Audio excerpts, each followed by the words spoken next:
সচিবালয়ের মতো জায়গা, সেখানে সেনাবাহিনীর কেন হেলিকপ্টার নাই? বাংলাদেশ সচিবালয়ে ভয়াবহ অগ্নিকাণ্ডের ঘটনা দ্রুততার সাথে ছড়িয়ে পড়ছে। দর্শক, আপনারা নিশ্চয়ই দেখতে পাচ্ছেন আমার পিছনে বাংলাদেশ সচিবালয় পুড়ছে। দীর্ঘ 2.5 ঘন্টা আগে এই সচিবালয়ে আগুনের ঘটনা ঘটে।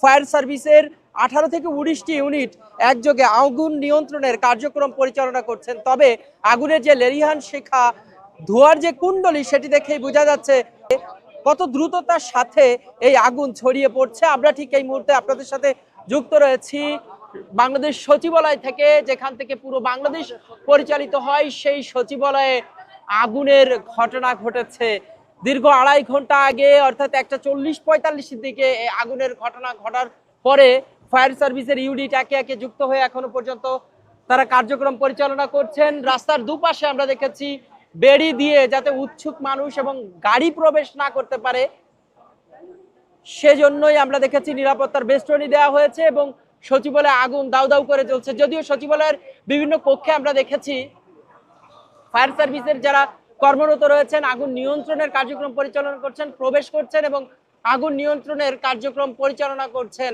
অর্থাৎ 2.5 ঘন্টা অতিবাহিত হলো, প্রায় 3 ঘন্টার কাছাকাছি। এখনো পর্যন্ত কিন্তু সচিবালয়ের আগুন নিয়ন্ত্রণে আসেনি এবং সেখানে আগুন দাউ দাউ করে জ্বলছে। এখানে যারা প্রত্যক্ষদর্শী ছিলেন তারা যেমনটি বলছেন যে 1:40-45 দিকে তারা এই আগুনের যে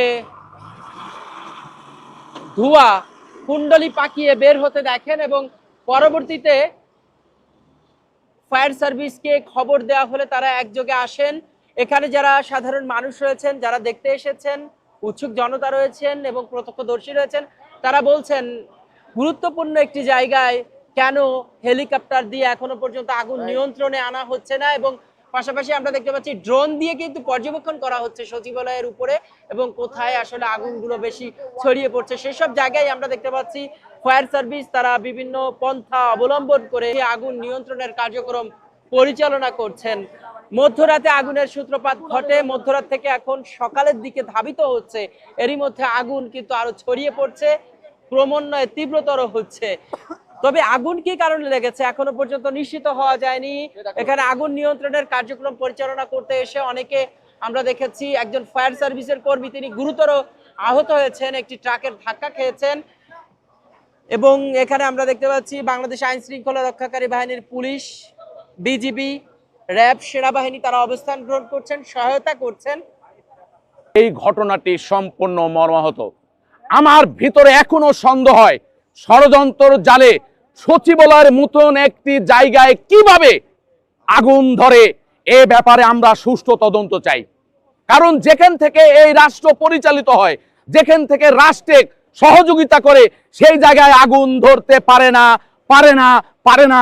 নিশ্চয় আগামীকাল অসাম্প্রদায়িক যারা সাবেক আমলা, কালকে তারা মিটিং করেছে যে আমরা বড় ধরনের ভয়াবহ, আমরা দুর্বিশ্বজনক আমরা ঘটনা ঘটাবো এবং তারাই কিন্তু, আমি বিশ্বাস করি, তারাই কিন্তু এই ধরনের চক্রান্ত করে দেশটাকে রসাতলে দিতে চায়। আমি একজন এদেশের নাগরিক, আমি মাদার তেরেসার আন্তর্জাতিক সংস্থার সেক্রেটারি জেনারেল হিসাবে আমি আপনাদের কাছে অনুরোধ জানাই, রাষ্ট্রের সম্পদকে কিভাবে ভালো রাখা যায় এ ব্যাপারে আপনাদের সাহায্য, সহযোগিতা, সহমর্মিতা। আর একটি কথা বলি, সচিবালয়ের মতো জায়গা, সেখানে সেনাবাহিনীর কেন হেলিকপ্টার নাই?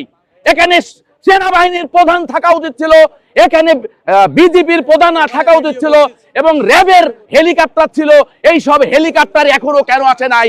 আমি এ ব্যাপারে তত্ত্বাবধায়ক সরকার, নির্দলীয় সরকারের প্রধান উপদেষ্টা ডক্টর ইউনূসের কাছে অনুরোধ জানাবো, অতি দ্রুত সময়ের মধ্যে আপনি হেলিকপ্টার আনবেন এবং আপনি ফায়ার সার্ভিসের ব্যাপক গাফলতি আছে।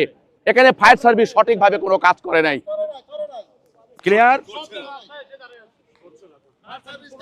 বাংলাদেশ সচিবালয়, সেখানে প্রায় দীর্ঘ 2.5 ঘন্টা আগে এই আগুনের ঘটনা ঘটে। সেখানে ফায়ার সার্ভিসের একযোগে 18টি ইউনিট আগুন নিয়ন্ত্রণের কার্যক্রম পরিচালনা করছেন। তবে এখনো পর্যন্ত আগুন নিয়ন্ত্রণে আসেনি। আমরা দেখতে পাচ্ছি এক ভবন থেকে অন্য ভবনে আগুন দ্রুততার সাথে ছড়িয়ে পড়ছে।